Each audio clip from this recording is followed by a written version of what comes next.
Hello and welcome to today's video. In today's video I'm going to be talking about my bone throwing kit that I recently put together and am very excited about, so I wanted to talk about it. Before I get right into it though, I did want to mention regular vlogs will be coming back at some point.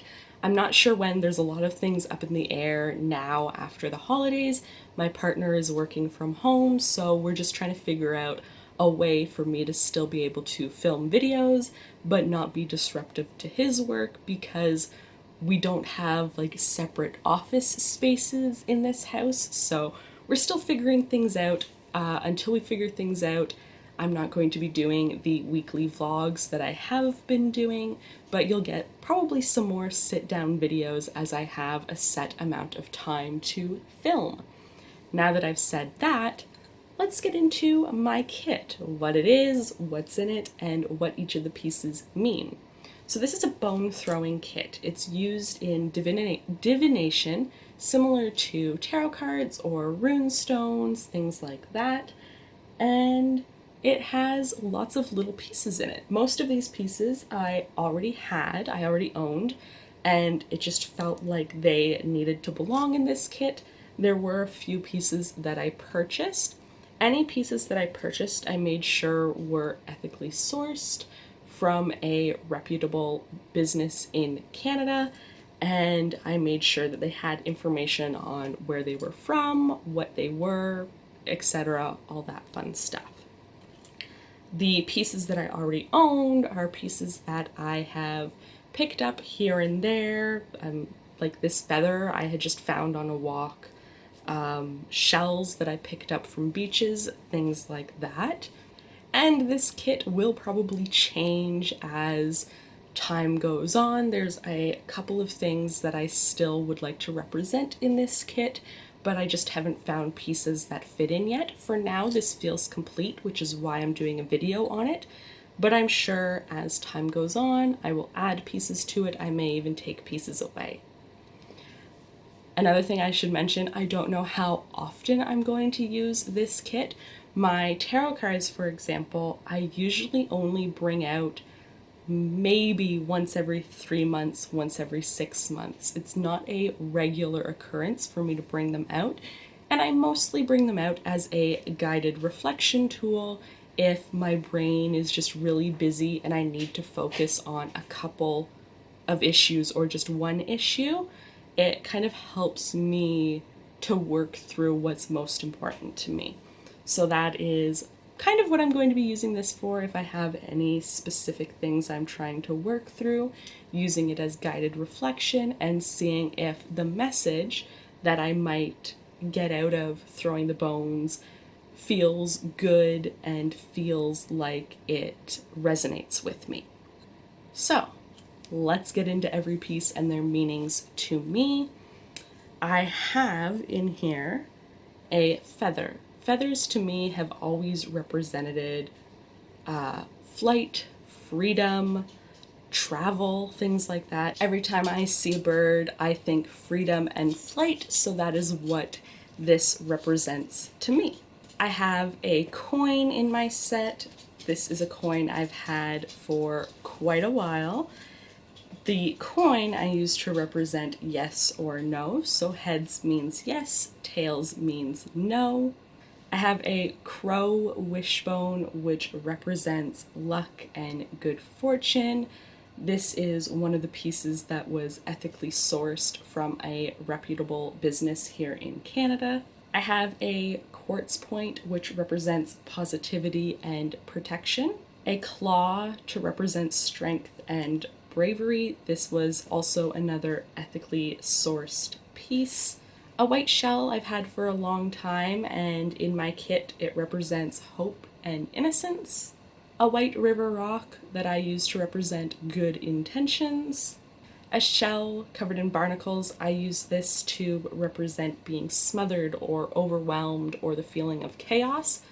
If it lands with the inside up, with the open side up, I use it to represent being freed from that overwhelming feeling, being freed from being smothered, just being let go, being free. If it lands with the barnacles down, barnacles up means being smothered, overwhelmed, chaos. I have a 6-sided die. Depending on what face is up, depends on the meaning of it. I looked up number meanings to assign meanings to each face. As I get more used to my set, as I use it more, I may assign different meanings to each face of this dice, but for now, 1 represents newness or movement, 2 represents partnership, harmony, or 2 sides to a story, 3 represents communication or curiosity, 4 represents being practical or loyal, 5 represents curiosity, freedom, or adventure, and 6 represents compassion or empathy. And the meaning I pick for the reading largely depends on what pieces the dice is sitting near, what other pieces are visible. That would depend on what meaning exactly I pull from each face. Next up, we have my bones. These are usually used to represent yes, no. The way they do that is if, after I throw them, if any land crossed, that represents yes. If there's multiple crossed, that would represent a strong yes. If, after I throw them, none of them are touching, that means no. The further apart they are, the stronger the no. I have a piece of calcite, which to me represents being kind, being gentle, and it can also represent protection. Then the final piece in my kit is this vertebrae. This represents me. I'm not entirely sure why it represents me. It just felt like the piece I needed to represent myself in my readings. If I'm reading for somebody else, this could also represent them, or I may pick a small item that's different to represent them and use that small item in the reading rather than this vertebrae. The vertebrae and the bones, by the way, were also sourced ethically from a store in Ontario, and these were sourced from a snake that died in captivity. So that is my kit. Now I kind of want to talk about how I do the readings. So I have this piece of fabric, which I've had for a while, and I just embroidered a circle on it. So if things land inside the circle, they are pertinent to the reading and I should pay attention to them. Anything that lands outside the circle doesn't have to do with the reading and I don't need to pay attention to them.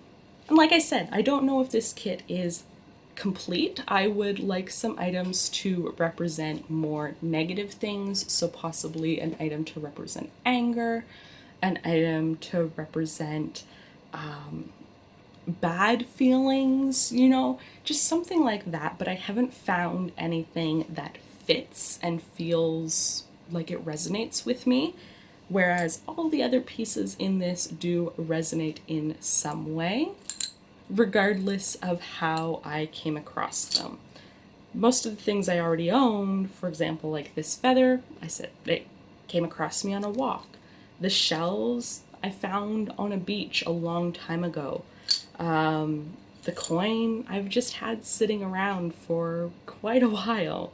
So a lot of these items just were things that I had picked up and didn't really have a use for until I started reading about bone reading, and it kind of all clicked to me of, oh, that's why I have all these pieces. They would be perfect in one of these kits.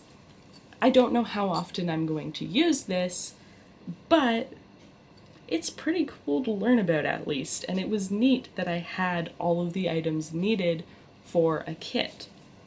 I did do a practice reading with them. Now I'm not going to say what my question was because it was a quite personal question, but the reading was very successful in the way that it made me pause and think about my question, about what was resonating with me, what I wanted from that particular question, if that makes any sense. Future Leslie coming on here to say one thing that I forgot. So each piece that comes into my kit, I do cleanse. I use sage to cleanse it. I was gifted both the sage and the shell that you saw me holding throughout the video, and I use the sage in the shell to cleanse everything. The shell is just a temporary holding spot for all of my pieces until I find a velvet or similar soft fabric bag to hold and protect my pieces in. I haven't found one that I completely like yet, so for now they live in the shell, but that is the shell that I use along with some sage to cleanse each new piece as it comes into my kit, and also to cleanse my kit whenever I feel like it needs it. That could be monthly, that could be after every reading, but whenever I feel like it needs it and whenever a new piece is coming in. That's all I wanted to add. I realized I forgot to say that in the main part of the video. So that is what I have so far in my bone throwing kit. If you've never heard of bone throwing before, do a little bit of research on it. It is really interesting, the origins of and how different people use it different ways. I'm still very much learning, so I don't feel comfortable trying to share a whole lot of knowledge on the history and what exactly it could mean, what exactly, pieces mean in a general sense. I just wanted to talk specifically about my kit and what it personally means to me. I feel like bone throwing is something that can be very personal to people and is something that has a long history and is super cool to just learn about. Anyway, that is it for this video. Thank you so much for watching, and I will see you in the next one. Bye.